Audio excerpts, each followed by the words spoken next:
C'est une joie pour moi de vous parler de ce temple que le fils de David, Salomon, a construit. J'ai intitulé mon message « Le fils de David construit un palais pour Dieu » parce qu'il n'y a pas de mot pour temple. En hébreu ancien, c'est le mot palais. Quand c'est pour un roi, ben, on appelle ça un palais, puis quand c'est pour un Dieu, on le traduit par temple, mais c'est un palais qu'il a bâti pour Dieu. Le thème de notre série, qui, moi je le crois, est vraiment le thème du livre des rois, qui va amener le peuple à rendre à Dieu le culte qu'il mérite. En d'autres mots, qui va amener Dieu à demeurer au milieu du peuple de Dieu. C'est le fils de David, mais on va voir, c'est pas Salomon, c'est Jésus-Christ. Prions et on va plonger dans ce thème qui pourrait facilement occuper toute la semaine si on le voulait, le thème du temple. Seigneur Dieu, merci pour ta parole qui nous émerveille et puis qui nous amène à adopter une disposition de cœur d'adoration. Et puis c'est vraiment ce qu'on veut que tu crées en nous ce soir, des cœurs d'adorateurs, d'adoratrices. Et on te remercie pour ta présence. C'est dans le nom de Christ qu'on te remet ce temps. Amen. Peut-être un petit résumé on est encore dans l'introduction présentement. On a vu ce matin dans 1 Roi 1 l'accession au trône du fils de David. Je vous résume en quelques instants les chapitres 2 à 5 et ce soir, on va étudier le chapitre 6, la construction du temple. Donc, on est dans l'introduction numéro 2 ce soir, on pourrait le dire ainsi. Au chapitre 2, on a vu la justice rétroactive du fils de David, de Salomon. Donc, toutes sortes d'injustices qui s'étaient accumulées. Salomon, après la mort, au moment de la mort de David, quand il prend le trône, il règle tout ça, règle le cas d'Abiathar, de Chiméi, de Joab. On voit ça au chapitre 2, ainsi que la mort de David. Chapitre 3, le narrateur commence le chapitre 3 en nous parlant d'une grave erreur qui, on va le voir, va amener la perte de Salomon, son mariage avec une femme étrangère, la fille de Pharaon, probablement le pharaon Siamen, qui est un des pharaons dont on va parler un peu probablement demain. Puis le narrateur passe l'erreur sous silence. Puis vraiment, chapitre 3 mentionne simplement comment Dieu bénit Salomon, lui donne une sagesse incroyable. Vous savez peut-être l'histoire, il a été à Gabaon. À Gabaon, Dieu lui apparaît. On est avant la construction du temple, on est au chapitre 3. Puis là, Dieu demande à Salomon, un peu, demande-moi ce que tu veux, puis je vais te l'accorder. Salomon demande la sagesse pour bien gouverner le peuple. Dieu dit, je vais te donner ça, plus qu'aucun roi n'avait eu avant toi, mais tu vas avoir aussi la richesse et la gloire, d'autant que tu me suives. C'est au chapitre 3 que ça se passe. Chapitre 4 décrit vraiment l'empire incroyable que Salomon avait, qui n'a jamais été égalé exactement par la suite. Donc, chapitre 5, il y a toute la préparation du bois pour le temple. Vous avez les fameux cèdres du Liban qui étaient des arbres vantés dans l'ancien monde. C'était les meilleurs arbres pour les constructions. Et puis, on voit vraiment comment Salomon prépare le temple. Et là, ce soir, moi, je veux vraiment étudier avec vous le thème du temple. Verset 1, donc chapitre 1, Roi 6, verset 1. Ce fut la 480e année après la sortie des enfants d'Israël du pays d'Égypte que Salomon bâtit la maison à l'Éternel. La 4e année de son règne sur Israël au mois de Ziv, qui est le second mois. C'est un des versets les plus importants du livre des rois pour les gens qui s'intéressent à la chronologie. Croyez-le ou non, il y a des gens qui s'intéressent à la chronologie. Quand même intéressant, ça permet de dater les choses. Donc là, on sait exactement la date de l'Exode avec ce verset-là. Si c'est bel et bien en 966 que le temple a été bâti, on sait c'était quand l'Exode. On peut dater toutes sortes de choses par ce verset-là. Et vous allez voir dans quelques instants pourquoi les dates et les moments sont importants. Je vais essayer de vous convaincre que il y a une importance à cela. Je crois qu'il y a 2 clés pour apprécier les prochains chapitres du livre des rois. Avez-vous déjà lu dans Genèse 6, 7, la construction de l'arche de Noé, puis là, il décrit les dimensions? Avez-vous déjà lu dans l'Exode toutes les dimensions du tabernacle? Ou dans Ézéchiel, les dimensions du temple futur? Ou là, dans 1 Roi 6, Toutes les dimensions, la hauteur du lieu très saint qui n'est pas la même que le lieu saint, et puis ça c'est à l'est, ça c'est à l'ouest. Et puis, est-ce que vous êtes d'accord avec moi que ça peut être assez sec? Si honnêtement, là, on s'arrête là, puis on fait juste lire, on lit ça le matin, on s'est levé, on a eu la victoire, on s'est levé de bon matin pour prier. Non, mais pour prier, pour remettre la journée main du Seigneur, puis là, on ouvre la parole. Puis là, on est dans les dimensions de l'arche de Noé ou du tabernacle ou du temple. Puis là, on aurait voulu de quoi pour nous encourager. Puis on sait que c'est la parole de Dieu et que toute écriture est inspirée, mais ça... moi, ce que je veux vous dire, c'est que si on ne comprend pas l'importance de tout ça, pourquoi Dieu a mis ça là?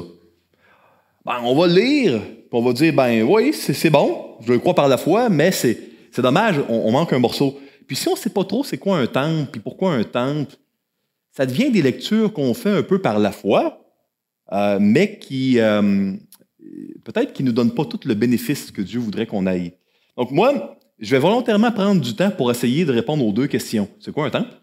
Et puis ensuite, pourquoi tant de détails? La date où ça a commencé, la date où ça a fini, tout l'assemblage des matériaux et la préparation. Je veux dire, c'est pas comme si Dieu veut qu'on en bâtisse un temple. Pourquoi il nous donne tant de détails, le type de matériaux?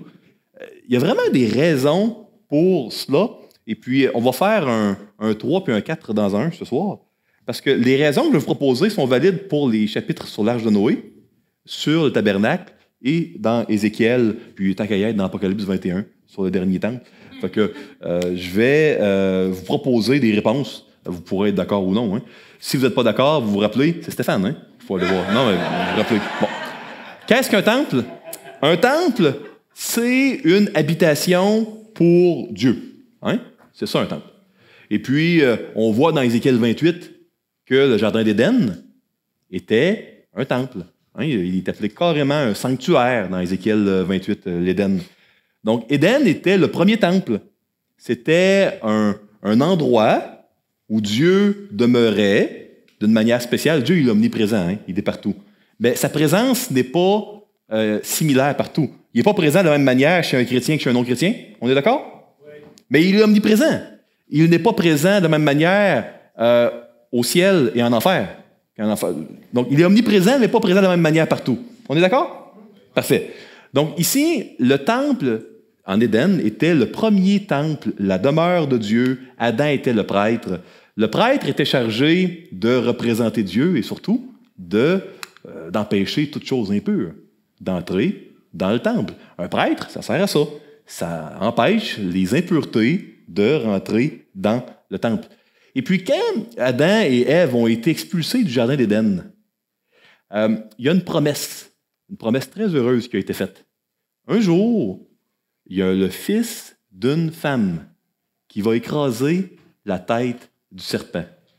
Puis, d'ici à ce que ce sauveur-là survienne pour bâtir l'Éden 2.0, on a dans la Bible une histoire vraie d'un Dieu d'amour qui poursuit les humains en bâtissant différents temples qui allaient leur rappeler ce qui s'était passé en Éden, qui allaient tout pointer vers le temple ultime, l'Église, le temple qu'on voit dans Apocalypse 21.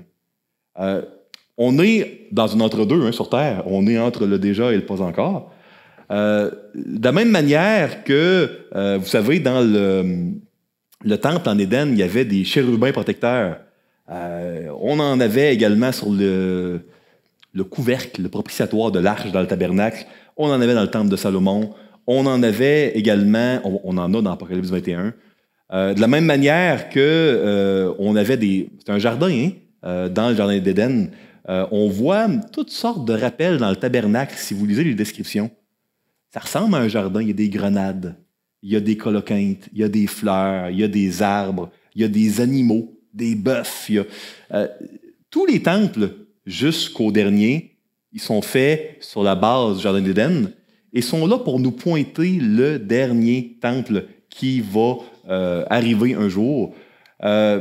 C'est vraiment important de réaliser cela, puis je vais on pourrait passer une semaine, hein, parce qu'il y a beaucoup de parallèles entre les différents temples. mais quand je vais aller dans la description des éléments qui sont notés dans 1 Roi 6, je vais vous proposer quelques parallèles. Hein. Il y en a plusieurs. Maintenant, ça ne répond pas à la question des dates puis de l'assemblage des matériaux.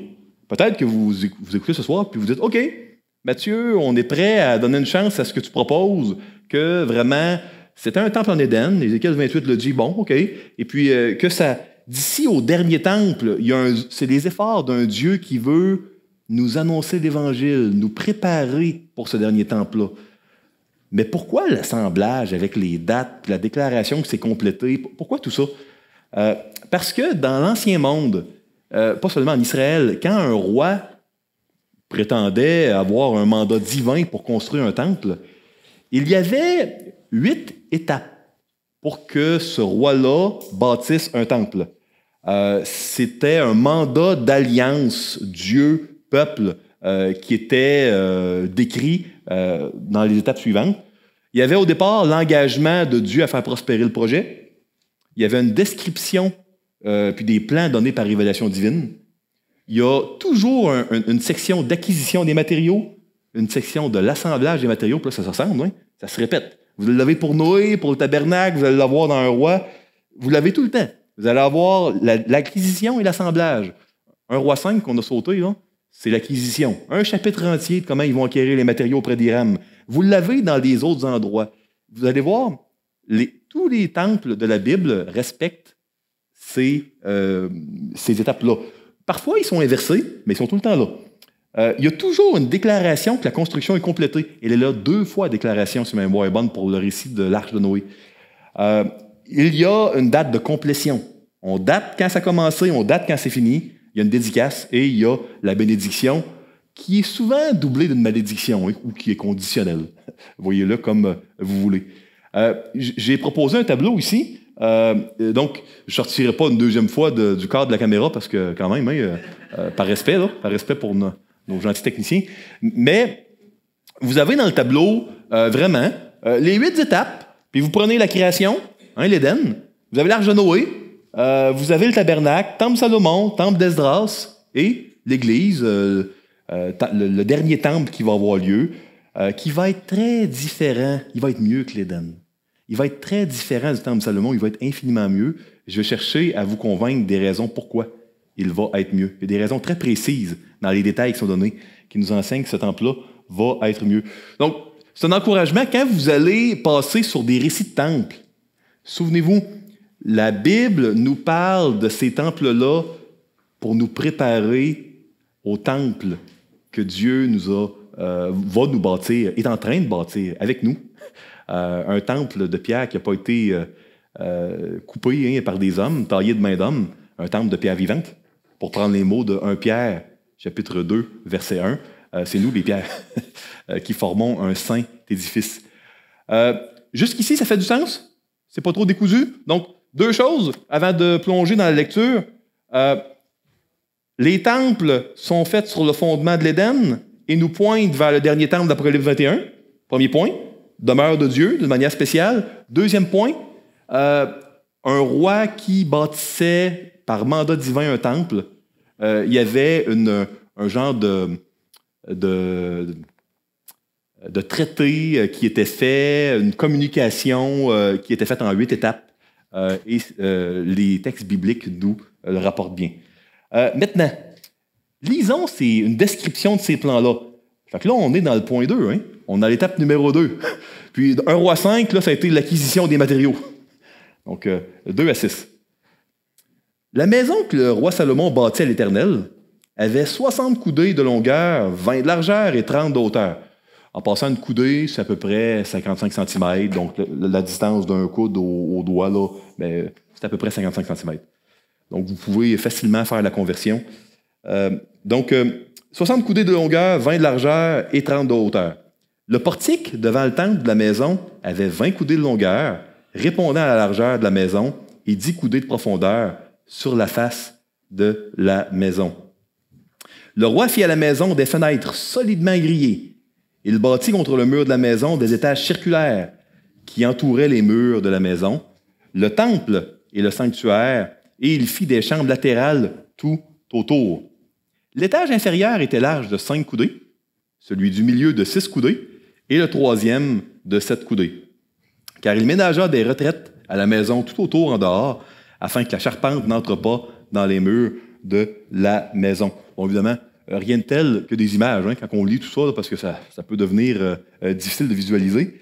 Donc, ça, c'est une image de ce que ça peut avoir de l'air à l'extérieur. L'entrée était à l'est, parce qu'en Éden, quand on lit dans Genèse, l'entrée était à l'est. Pas de surprise dans l'Exode, l'entrée du tabernacle était à l'est. Et Apocalypse 21, l'entrée est à l'est également. Ici, vous avez à l'intérieur un peu le parvis des nations. Puis là, ça, c'est le premier point intéressant. Première bonne nouvelle, hein, le parvis des nations, c'était l'endroit où les non-juifs, la majorité d'entre nous ici, je suspecte, avaient le droit d'aller. Il n'y en aura plus. Il n'y en aura plus. Vous ne verrez pas ça dans Apocalypse 21. Puis, deuxième bonne nouvelle, vous allez voir le lieu saint ici. Et après ça, il y a des petits escaliers, parce que si vous lisez comme il faut les descriptions, tu as 30 coudées d'auteur partout, mais quand tu arrives au lieu très saint, tu as 20, 20, 20. Je veux dire, ils ont surélevé avec un plancher en bois tout recouvert d'or.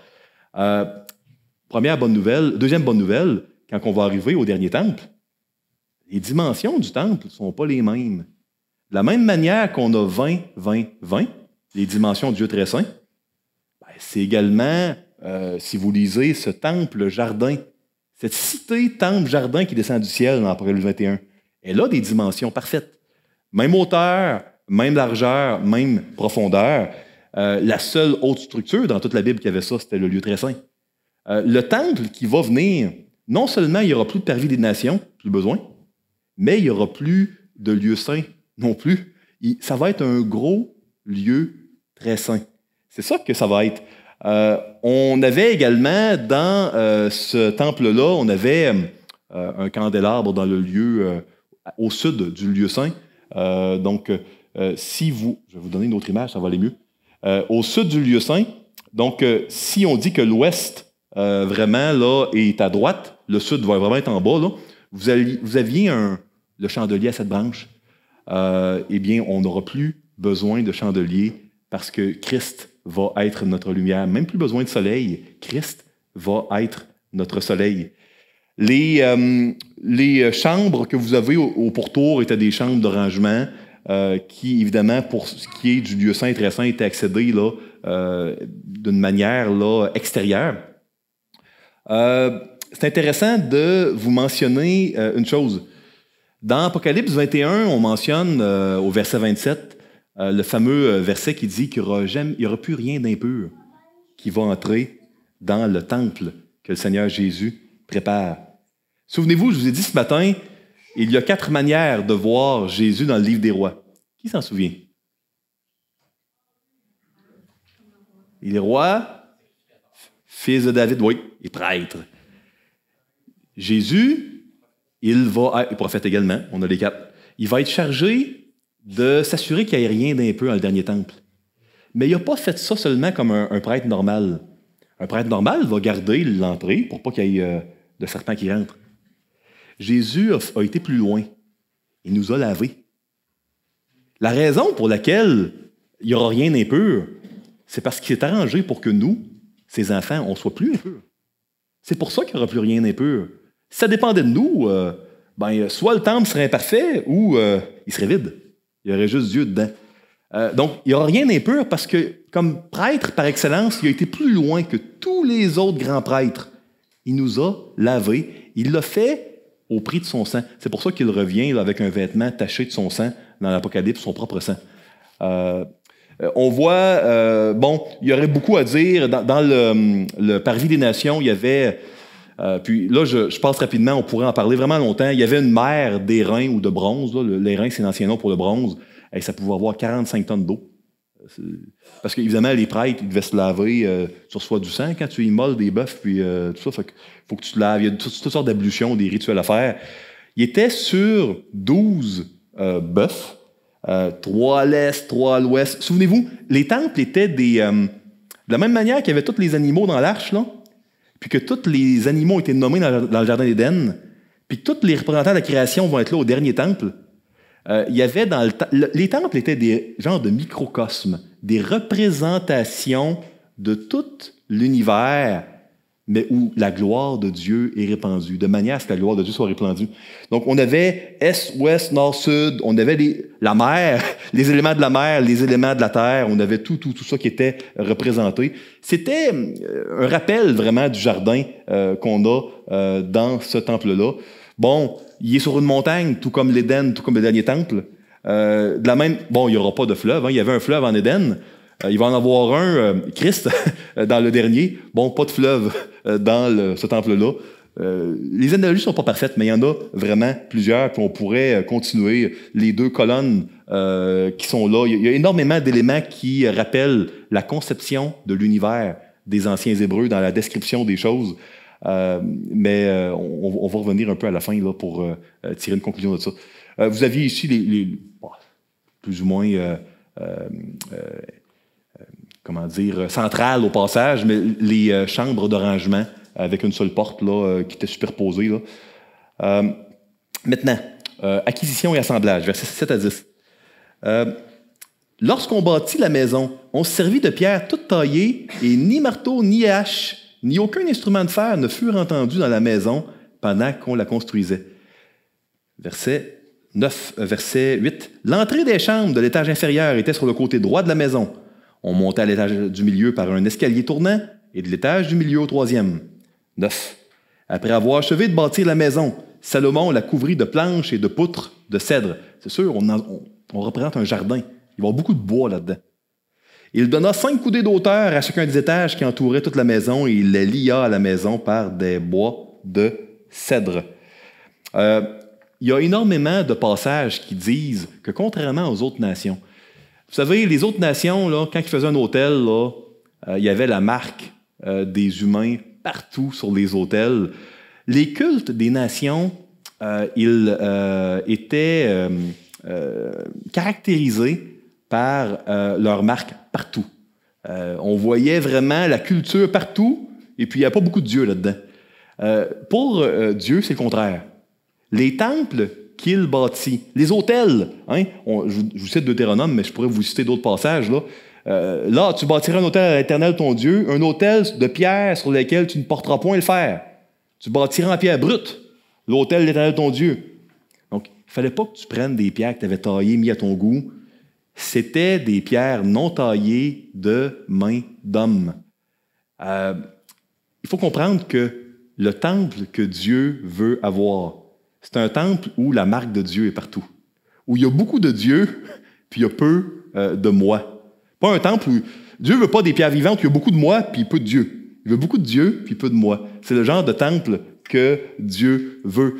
Peut-être que quand je vous parle de pierres qui n'ont jamais été taillées par le secours d'aucune main, peut-être que ça vous rappelle un peu cette pierre, pour ceux et celles qui étaient là l'année dernière. Qui était là l'année dernière, la semaine où j'étais là?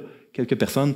Vous souvenez-vous de la pierre dans Daniel 2, qui sans le secours d'aucune main, a tombé, défait les statues qui représentent les royaumes du monde et qui représentent Christ, hein, on l'avait mentionné. Eh bien, on voit vraiment que Dieu, il veut un culte, pas un culte préfabriqué, pas un culte qu'on va faire selon nos normes, à notre manière, selon nos règles. Dieu veut un culte qui le représente lui, selon ses règles. Il veut avoir son image partout. C'est pour ça que les pierres, bon, un autel, tu peux t'en tirer avec des pierres brutes, un temple, là, ça va s'écrouler, hein, il faut les tailler. Mais le chapitre, on ne le lira pas, là, mais le chapitre 7, si on le lisait, vous allez voir que, OK, vous pouvez les tailler, mais pas sur le lieu de construction du temple. Puis, ils doivent être sciés très soigneusement selon les plans que Dieu a donnés. Il n'y a pas de place pour de la fantaisie ici. C'est un endroit où Dieu veut toute la place. C'est un peu comme quand Dieu a donné la victoire à Jéricho dans Josué chapitre 6. Il n'y avait pas un mot, hein? C'était les trompettes qu'on devait entendre. C'était Dieu devait avoir toute la place. Les gens sont restés à 3 reprises, hein? Triple négation, les gens devaient être silencieux. Donc ça, on voit ça ici pour ça. Le Nouveau Testament nous parle que Jésus, c'est la pierre angulaire, la pierre de fondation, et puis qu'il y a toutes sortes de pierres vivantes qui n'ont jamais été taillées par les mains humaines. Les pierres non taillées par des mains humaines, c'est nous. nous les chrétiens, on est taillés, mais pas par des mains humaines, et on est assemblés par le Seigneur pour former un saint édifice. Lisons maintenant les bénédictions, parce que, évidemment, ça devait être très encourageant que l'Éternel promette d'être présent d'une manière spéciale dans ce temple-là. Mais ça n'enlevait pas. Ce temple-là n'enlève pas la nécessité d'être fidèle. C'est pour ça qu'on a besoin de Jésus. On avait besoin d'un temple, mais on avait besoin de plus que ça. D'un prêtre, d'un roi, mais plus que ça. On avait besoin de quelqu'un qui nous rendrait purs et puis qui nous amènerait, qui garderait les commandements à notre place, parce qu'on n'en était pas capable. Versets 11 et 12. L'Éternel adressa la parole à Salomon et lui dit, « Tu bâtis cette maison. Si tu marches selon mes lois, si tu pratiques mes ordonnances, si tu observes et suis tous mes commandements, j'accomplirai à ton égard la promesse que j'ai faite à David, ton père. J'habiterai au milieu des enfants d'Israël et je n'abandonnerai point mon peuple d'Israël. » Puis, vraiment, il y a une promesse qui est faite, qui va être gardée.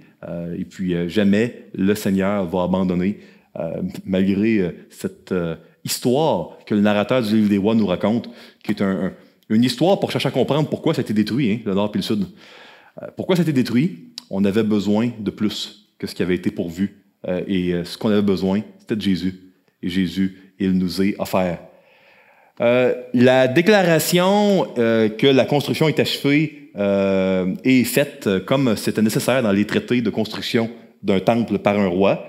Je vous lis les versets 14 et 36, puis je vous fais plusieurs commentaires ensuite. Verset 14. Après avoir achevé de bâtir la maison, l'Éternel, Salomon en revêtit intérieurement les murs de planches de cèdre, depuis le sol jusqu'au plafond. Donc c'est en bois, comme dans un jardin. Il revêtit ainsi de bois l'intérieur et il couvrit le sol de la maison de planches de cyprès. Il revêtit de planches de cèdre les 20 coudées du fond de la maison, depuis le sol jusqu'au haut des murs, et il réserva cet espace pour en faire le sanctuaire, le lieu très saint. Les 40 coudées sur le devant formaient la maison, c'est-à-dire le temple. Le bois de cèdre à l'intérieur de la maison offrait des sculptures de coloquintes et de fleurs épanouies. Donc, des éléments arboréals, végétaux. Tout était de cèdre et on ne voyait aucune pierre. Salomon établit le sanctuaire à l'intérieur, au milieu de la maison, pour y placer l'arche de l'Alliance d'Éternel.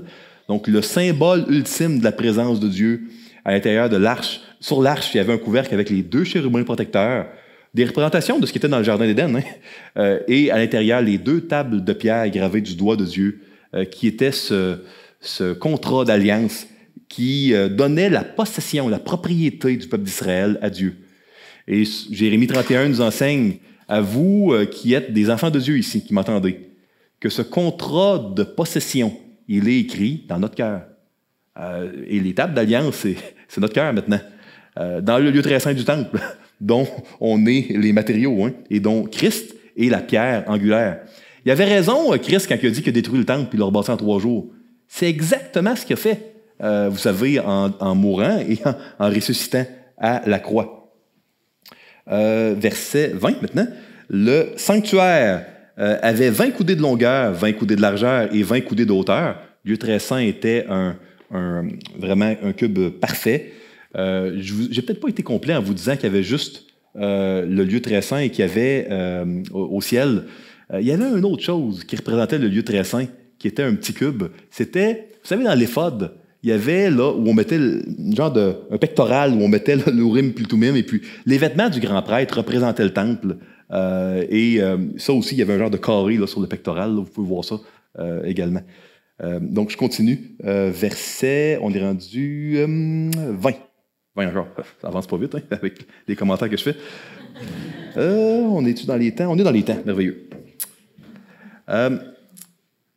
Salomon le couvrit d'or pur. C'est sûr, c'est ce qu'il y a de meilleur. Il fit devant le sanctuaire un autel de bois de cèdre et le couvrit d'or. Il couvrit d'or pur l'intérieur de la maison et il fit passer le voile dans des chaînettes d'or devant le sanctuaire qu'il couvrit d'or. Petite parenthèse sur le voile. On n'a pas de description précise, mais la tradition juive, les écrits rabbiniques nous disent que ce voile-là, il était avec toutes sortes de représentations des astres, des étoiles, etc., du cosmos dessus. Puis c'est intéressant parce que, vous savez, de la même manière qu'un roi 1 qu'on a lu ce matin, je vous ai dit, c'est emblématique. Ce qui s'est passé du temps de la royauté de David qui a été transmis à Salomon, va se passer quand Jésus-Christ va revenir. Les trompettes, la justice rétroactive, etc. Maintenant, c'est intéressant parce que quand Jésus est ressuscité, quand il est mort ressuscité, il y a énormément d'éléments qui se sont produits, qui vont se passer au dernier jour. Il y a eu des morts qui sont revenus à la vie, on lit dans l'Évangile. Tremblement de terre, les pierres qui se sont fendues. Et le voile s'est déchiré en deux. Donc le voile qui s'est déchiré en deux, certainement, ça veut dire qu'on n'a plus de lieu très saint, ça va être juste un lieu très saint maintenant. Plus de parvis des nations, puis même plus de lieu saint. Un grand lieu très saint. Puis en même temps, la création qui se défait et se détruit. Elle ne s'est pas détruite pour de vrai, mais elle va se détruire un jour. Quand les nouveaux cieux et la nouvelle terre vont venir, ils vont descendre du ciel. Ces nouveaux cieux et cette nouvelle terre-là, la dernière vision de la Bible que Jean a, c'est un temple. On s'attendrait peut-être à avoir énormément d'informations sur le reste, mais il semble que ce soit ça. Hein? Les nouveaux cieux et la nouvelle terre, c'est un temple, cité, jardin, qui a les dimensions du lieu très saint. C'est pour ça que le voile qui s'est déchiré, s'il y avait bel et bien, c'est pas dans la Bible ça, des étoiles, des représentations du cosmos, le cosmos devait, un jour, va se détruire complètement pour laisser place à ce temple-là, aux nouveaux cieux, la nouvelle terre. Verset ici 22. Il couvrit d'or toute la maison tout entière, et il couvrit d'or tout l'autel qui était devant le sanctuaire. 23. Il fit dans le sanctuaire 2 chérubins de bois d'olivier sauvage, ayant 10 coudées d'auteur. Chacune des 2 ailes de l'un des chérubins avait 5 coudées, ce qui faisait 10 coudées, de l'extrémité d'une de ses ailes à l'extrémité de l'autre. Verset 25. Le second chérubin avait aussi 10 coudées. La mesure et la forme étaient les mêmes pour les 2 chérubins. La hauteur de chacun des 2 chérubins était de 10 coudées. Salomon plaça les chérubins au milieu de la maison, dans l'intérieur. Leurs ailes étaient déployées. L'aile du premier touchait à l'un des murs et l'aile du second touchait à l'autre mur. Et leurs 2 ailes se rencontraient par l'extrémité au milieu de la maison. Salomon couvrit d'or les chérubins. Il fit sculpter sur tout le pourtour des murs de la maison, à l'intérieur et à l'extérieur des chérubins, des palmes et des fleurs épanouies. On représente un jardin. Verset 30. Il couvrit d'or le sol de la maison à l'intérieur et à l'extérieur. Il fit à l'entrée du sanctuaire une porte à 2 battants de bois d'olivier sauvage. L'encadrement avec les poteaux équivalait à 1/5 du mur. Les 2 battants étaient de bois d'olivier sauvage. Il y fit sculpter des chérubins, des palmes et des fleurs épanouies. Il les couvrit d'or. Il étendit aussi l'or sur les chérubins et sur les palmes. Il fit de même pour la porte du temple, des poteaux de bois d'olivier sauvage ayant le quart de la dimension du mur et 2 battants de bois de cyprès. Chacun des battants était formé de 2 planches brisées. Il y fit sculpter des chérubins, des palmes et des fleurs épanouies. Il les couvrit d'or qu'il étendit sur la sculpture. Il bâtit le parvis intérieur de 3 rangées de pierres de taille et d'une rangée de poutres de cèdre. La 4e année, au mois de Ziph, les fondements de la maison d'Éternel furent posés. Et la 11e année, au mois de Bulle, qui est le 8e mois, la maison fut achevée dans toutes ses parties et telle qu'elle devait être. Salomon la construisit dans l'espace de 7 ans. C'est intéressant parce qu'en ces jours, le jardin d'Éden avait été bâti. En 7 ans, le temple a été fait. Le 7e mois de l'année, tous les ans, chez les Juifs, c'était le mois de l'expiation. Et il y a une seule autre chose qui se faisait tous les 7 ans précis. C'était, si vous vous souvenez du Deutéronome, à chaque 7 ans, on libérait les esclaves. C'était obligatoire. Tous les esclaves du peuple étaient libérés. C'est la seule autre chose que j'ai trouvée, mais à vous de faire vos devoirs, parce que je pourrais en avoir oublié, qui dure 7 ans, d'espace 7 ans. On a la construction du temple et on a, dans les choses que Dieu a ordonné de faire, on a également un commandement de libérer tous les esclaves, tous les 7 ans. Donc ça, c'était la date de complétion. C'était nécessaire de la donner parce que c'était requis dans les 8 étapes dans l'ordre vraiment d'un roi par un Dieu à construire un temple. Le temps achève. Je veux absolument laisser des leçons à appliquer. Comme je vous ai dit, il y aurait énormément là, à dire sur cette... si on parle de la table des pains de proposition, toutes les décorations, les deux colonnes, Boaz et Yakin, il établira, puis en lui est ma force qui était mise. Bon, j'aimerais vous laisser 4 applications à mener avec vous. 1, ce que vous devez vous rappeler en lisant tout ça, c'est en lisant l'Arche de Noé, le tabernacle, en voyant ces ordres royaux de construction de temples qui sont faits dans le cadre d'une alliance en bonne et due forme. Quand vous lisez ça, vous devez vous rappeler que depuis l'Éden jusqu'à ce que le Sauveur vienne, on a un Dieu qui établit toutes sortes de temples qui vont rappeler, d'ici à ce que le Sauveur vienne, ce que l'Éden était puis ce que Dieu veut nous préparer. C'est ça qu'on doit se rappeler à chaque fois qu'on lit ces ordres royaux de construction. 2, on est les pierres taillées, mais par la main de Dieu, pas par des mains humaines. On est des pierres vivantes. Et on doit se poser la question aujourd'hui. Moi, je me la pose de temps en temps. Est-ce que, quand on regarde ma vie, parce que si on peut apprendre une chose dans le livre des rois, c'est qu'une vie, c'est un culte. Est-ce que dans ma vie, il y a beaucoup de moi puis il y a peu de Dieu? Si oui, ça veut dire que le culte dans ma vie, c'est beaucoup de moi puis peu de Dieu, puis c'est pas le culte optimal. Heureusement, la bonne nouvelle, c'est que quelle que soit la réponse, même si vous êtes dans un moment d'endurcissement, si vous êtes un enfant de Dieu, une enfant de Dieu, puis vous êtes dans un désert spirituel, la beauté, c'est que, vous savez, quand on est en Christ, c'est plus nous qui vivons. On est mort, puis si on vit, c'est Christ qui vit en nous.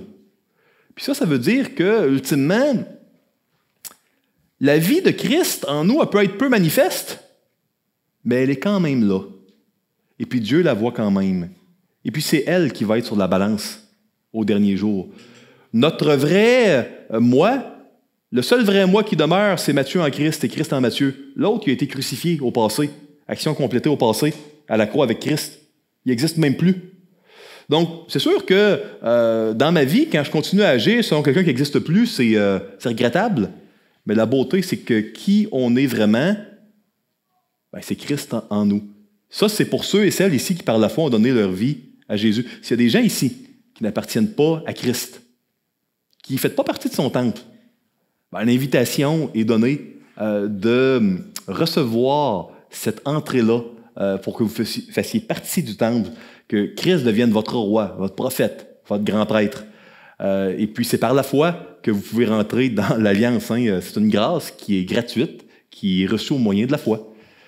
Mais la question, c'est si on s'aperçoit, comme enfant de Dieu, qu'on est dans un désert, puis qu'il y a trop de moi, on peut se repentir, puis recevoir le pardon de Dieu. Et puis le Seigneur, là, il nous accueille toujours bras ouverts.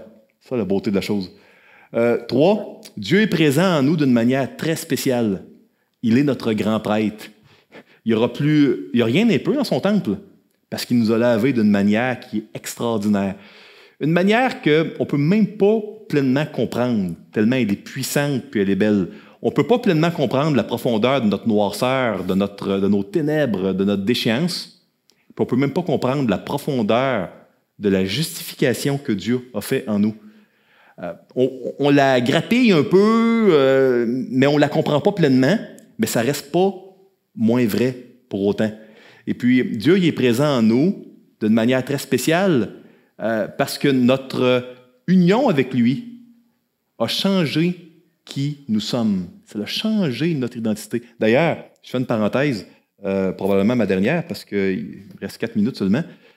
C'est quand Paul, dans Romains 7, dit « Malheur à moi, je ne fais pas ce que je dois faire, je fais ce que je ne dois pas. » Mais il dit « C'est pas moi qui le fais, c'est le péché qui habite en moi. » Paul n'est pas en train de se déculpabiliser en disant « Regarde, c'est pas moi. Si j'ai volé une banque, c'est le péché, c'est pas moi. » Non. Il dit « Quand je pêche, c'est pas moi. » Le seul vrai moi qu'il y avait là, en Christ, là, c'est plus lui. Hein? À chaque fois qu'on pêche, comme enfant de Dieu, on agit contre l'unique identité qu'on a. Tombez pas dans le panneau de pensée qu'il y a 2 mois. Hein? Il peut y avoir des mauvaises affections issues d'un ancien moi qui a été crucifié. Il y a une seule identité que vous avez. Elle est peut-être éclipsée si vous êtes dans un désert spirituel. Mais il y en a une seule identité.